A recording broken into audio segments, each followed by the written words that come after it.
সবাইকে সুপ্রভাত জানিয়ে আজকের ব্লগটা আমি শুরু করলাম। আশা করছি তোমরা সবাই ভালো আছো, আমিও ভালো আছি। আমাদের পিয়ারাতলায় তোমাদের নিয়ে এলাম একটা ডাক শোনাবো বলে। দেখো তো বুঝতে পারো কি না।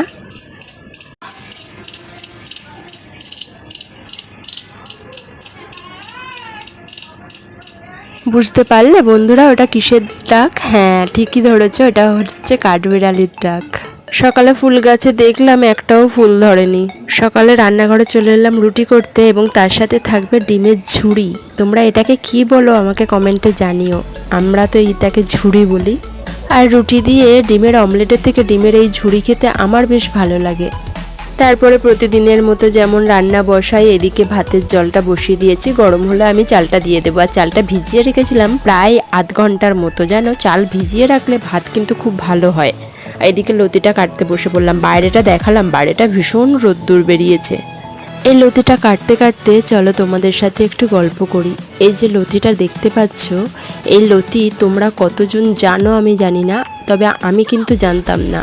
কারণ আমার বাপের বাড়িতে লতি জিনিসটা কি সেটা আমরা কেউই জানতাম না এবং কোনো দিন খাইনি এখনো পর্যন্ত। লতি এখন হয়তো কোথাও কোথাও পাওয়া যায়, আমার বাপের বাড়ির ওখানে কোনো কোনো বাজারে হয়তো পাওয়া যাবে, কিন্তু আমাদের বাড়ির আমরা কেউ তো কোনো দিনই আগে খাইনি। আমি এই শ্বশুরবাড়িতে এসে প্রথম খেয়েছি। আমার শ্বশুরবাড়িতেই আমি প্রথম লতি খেয়েছি এবং এই লতি জিনিসটা আমার তো বেশ ভালো লেগেছে। কারণ কচু জাতীয় জিনিস কিন্তু আমার খুবই ভালো লাগে। আমার তো মনে হয় অনেকে লতি চাষ করে, আমি ঠিক জানি না, তবে আমাদের নিয়ে আসে বাজার থেকে কিনে, সবাই ভালোবাসে খেতে তাই, এবং আমারও ভালো লাগে খেতে।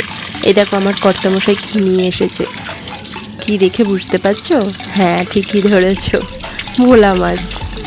আজকে আমি এই ভোলা মাছ রান্না করব। ভোলা মাছ সর্ষে দিয়ে করলেও কিন্তু বেশ লাগে খেতে, এবং আমার শাশুড়ি মা খুব ভালো বানায় সর্ষে দিয়ে ভোলা মাছ রান্না।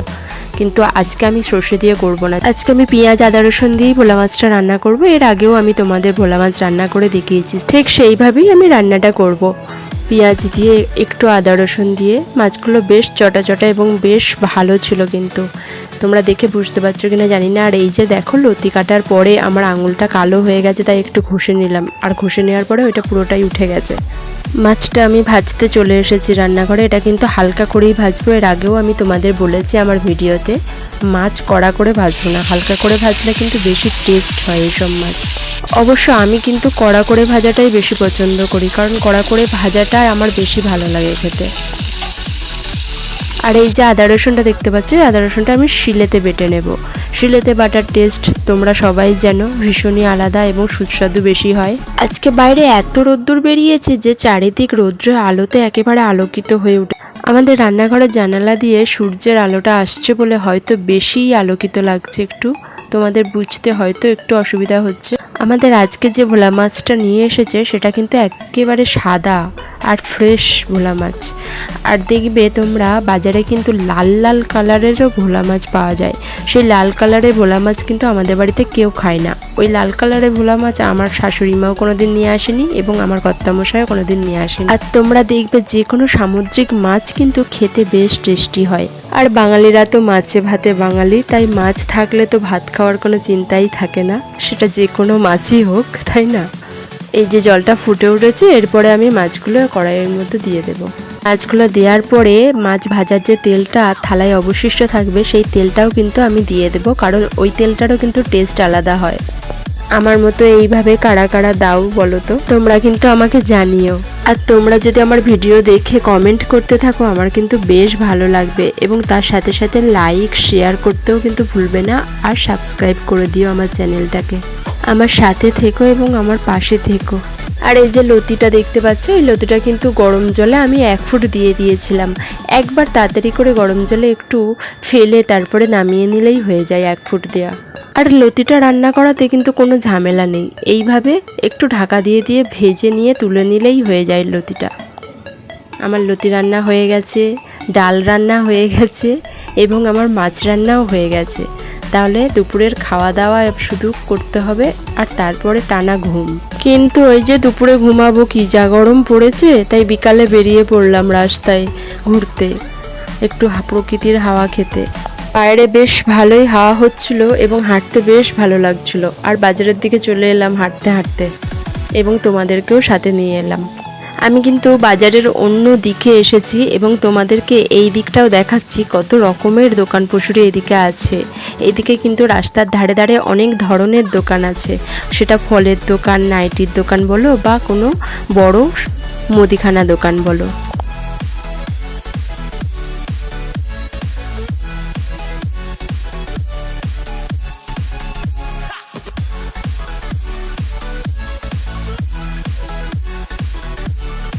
এই যে কাকুর ভ্যান গাড়িটা দেখতে পাচ্ছ, এই ভ্যান গাড়িতে কিন্তু বেশ প্রয়োজনীয় জিনিস থাকে এবং নিত্য প্রয়োজনে লাগে এই সমস্ত সামগ্রী।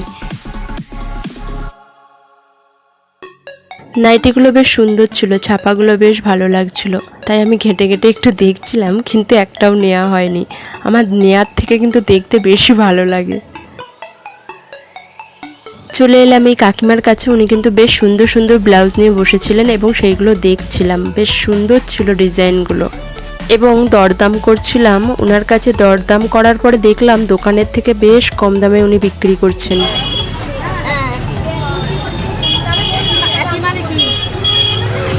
দেখি তোমার কাছে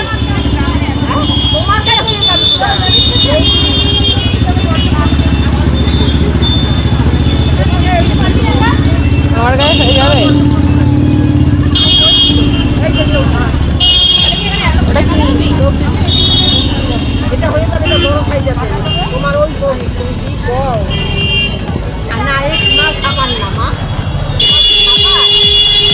এই কাকিমার ব্যবহার এত ভালো ছিল যে অনেকেই উনার থেকে কিছু না কিছু নিয়ে যাচ্ছিল কিনে। তোমাদের একটা সুন্দর জিনিস দেখাচ্ছি যেটা ওই বাজারে বিক্রি হচ্ছিল। দেখো, বিষ্ণুপুরের মাটির হস্তশিল্প। তাহলে আজকের মতো ব্লগটা এখানেই শেষ করলাম। সবাইকে জানাই নমস্কার।